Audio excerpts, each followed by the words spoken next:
So you want to have a boutique, but you don't have a lot of money, or you don't have any money, you have $0. That's fine. It's totally fine.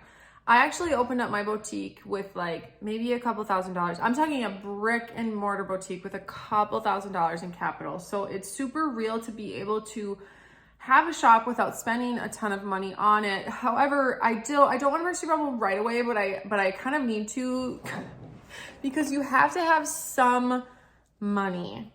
However, you don't really need a lot. You don't really need a lot. And so there's a lot of things like I had side businesses, okay? And we actually took money from those side businesses to invest into a brick and mortar location. And so, because you do need to be able to buy the packs of clothing. However, there's some things that you can do to start up a little bit more on the cheap. I personally, like if you have a dream to have a brick and mortar shop and you don't want to go to the bank and take out a loan for like whatever, $30,000 or whatever you're going to need to like have the shop by the time you buy the displays and you put the down payment for the lease or the actual inventory. That's the majority of your cost is going to be inventory. So, however, you can get into having inventory in your kitchen. I am literally in my kitchen right now. I'm in my, do you want to see it? It's messy. I can totally show it to you. Here's my kitchen. Look at this. I'm at my kitchen table. Okay. What if you did something wild and you actually had a little, you could either do it as like a pop-up shop inside of another business that you already know. Like I would go to hair salons, for example, and I would do shows at hair salons. I would get invited, or I would invite myself. Totally invite myself. I would register for shows and I would set up a tent and do the whole thing with jewelry that I was making. By the way, that was like a little business within a business.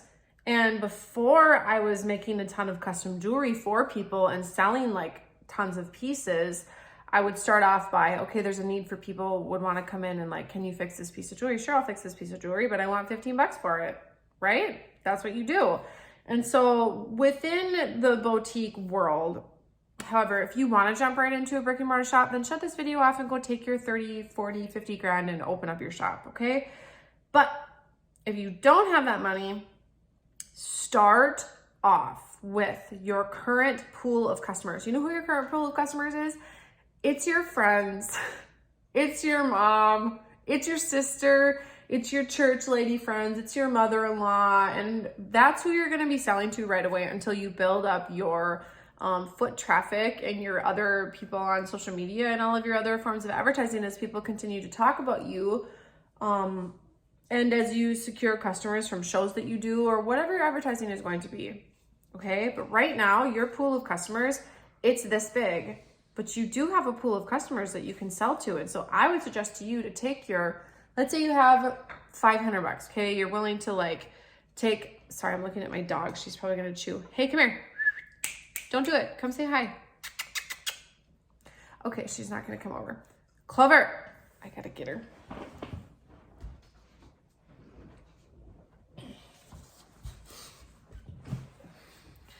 Your current pool of customers is your mom, right? And your friends and all of those type of people.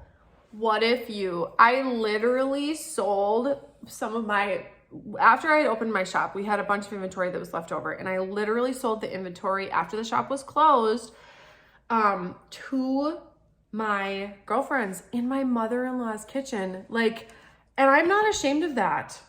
I just did whatever I needed to do to like sell my stuff. I was never pushy or anything. I would create these beautiful parties. We would make like way over the top desserts. We would, create the drinks and all the things. And I would just invite people over and we would just have this fun like styling. I would style people, or we would do jewelry projects together and then I would sell the outfits. Or this is the other thing that I would do is I would put outfits together and I would text them to my friends, knowing what they liked, and I would just sell it that way. For starters, like, I just want to encourage you, okay? Sometimes the task can be daunting. Like, if you really don't have like any money at all, sell some things on Facebook Marketplace or on eBay, or you know what? If you need to sell your dog, it's fine. I won't buy your dog. actually trying to sell my own dog. Just kidding. It's a joke. Sometimes I think about it. People get all mad at me. I'm not going to sell my dog.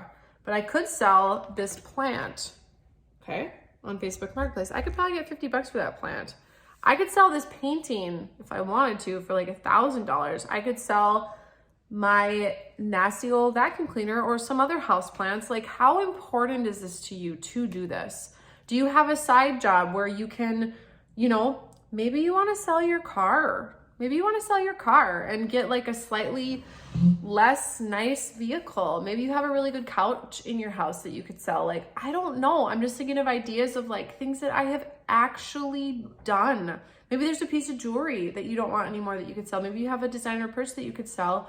Maybe you have, I don't know, anything that, like, I hope you get the picture. I hope you're getting the idea, because if you can take and start off with like a few packs of clothing, maybe $500 to $1,000, that would be a really good starting place where you could order some stuff in, try it, try selling it from your kitchens, go to a few shows, do some pop-up tents at like art fairs and outside of hair salons in the summertime, or like at events that, you know, like I have even seen people parking trailers or buses at, seriously, Clover, like outside of junk festivals and things like that. So, and I have, you know what?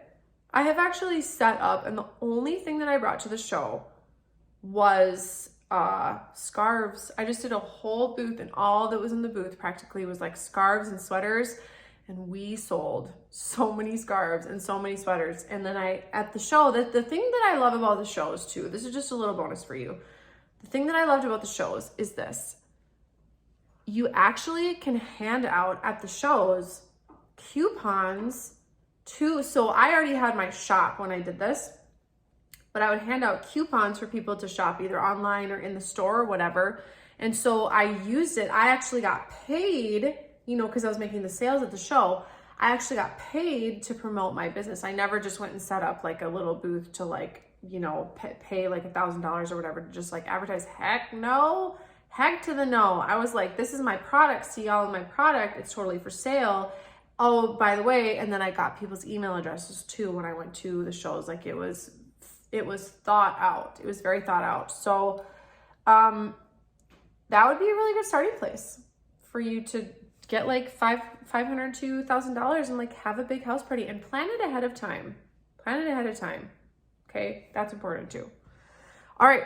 And when I say plan ahead of time, like 6 to 8 weeks ahead of time, like you're for real about this. Like you're going to make your house look like they just stepped into Alice in Wonderland. Do you understand? Like this needs to be a good customer experience.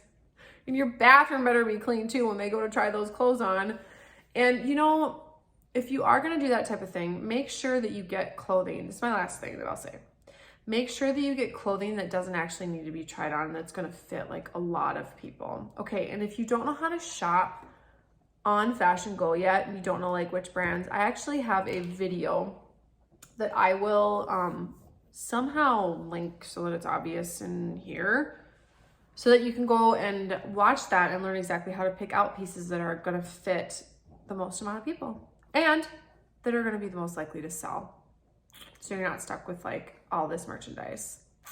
Okay, see you soon.